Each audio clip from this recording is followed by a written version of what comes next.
Welcome back to Love's Revolution, the podcast where we unpack your rights under the South African Constitution and why they matter. I'm your host, Cornell, and today we're taking a closer look at one of the most deeply personal human rights we have, the right to bodily and psychological integrity. This right goes to the heart of autonomy. It's about the power to say yes or no when it comes to your own body, your health, and your mental well-being. But how far does this right go? Can you be forced into medical treatment? What if it's for access to something important like school? Let's unpack that through the lenses of international law, the South African Constitution, the National Health Act, and our education rights. International law protects both your body and your mind. Under the Universal Declaration of Human Rights, everyone has the right to security of person. And under the International Covenant of Civil and Political Rights, torture and cruel or degrading treatment are strictly prohibited. These rights apply in hospitals, schools, prisons, everywhere, and they establish a universal principle. Your body is your own. Now let's bring it home. Under Section 12, subsection 2 of the South African Constitution, every person has the right to bodily and psychological integrity, which includes the right to make decisions concerning reproduction, to security in and control over their body, and not to be subjected to medical or scientific experiments without their informed consent. Here's the key. This right is non-derogable. According to Section 37, subsection 5 of the South African Constitution, even during a state of emergency, where other rights might be limited, the right to bodily and psychological integrity cannot be suspended, not under any circumstances.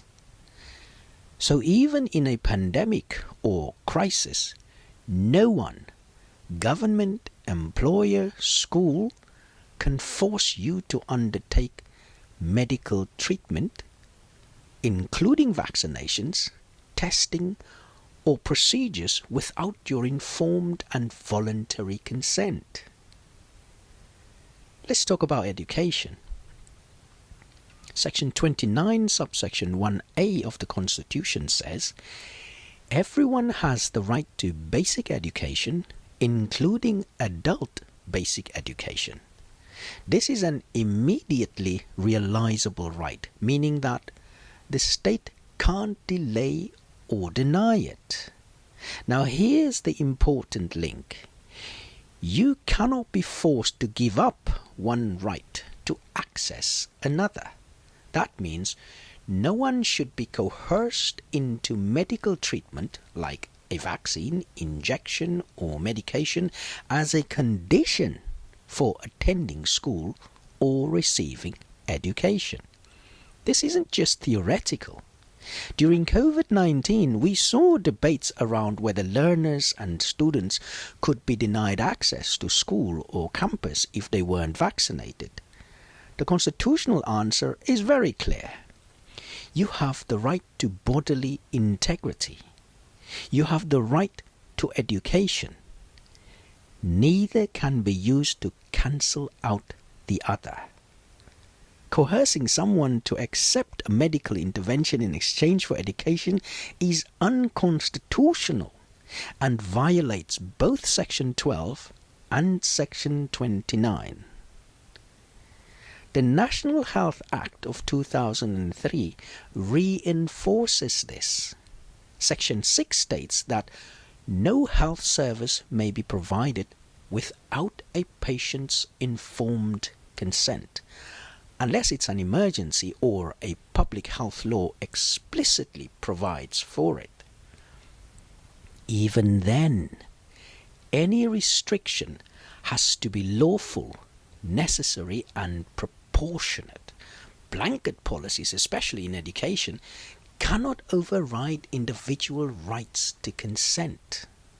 Schools and universities must therefore tread very carefully. They may encourage health interventions, but they cannot coerce or penalize non-compliance by restricting access to education. So what's the takeaway? Your right to bodily and psychological integrity is not something that can be traded, not even for education. And your right to education is not something the state can make conditional on surrendering control over your body. These rights work together, not against each other.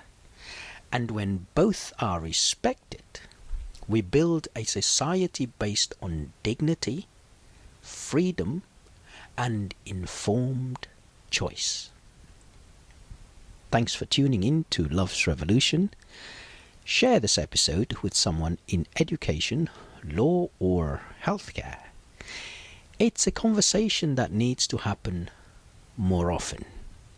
Until next time, I'm Connell. Stay informed and stay empowered.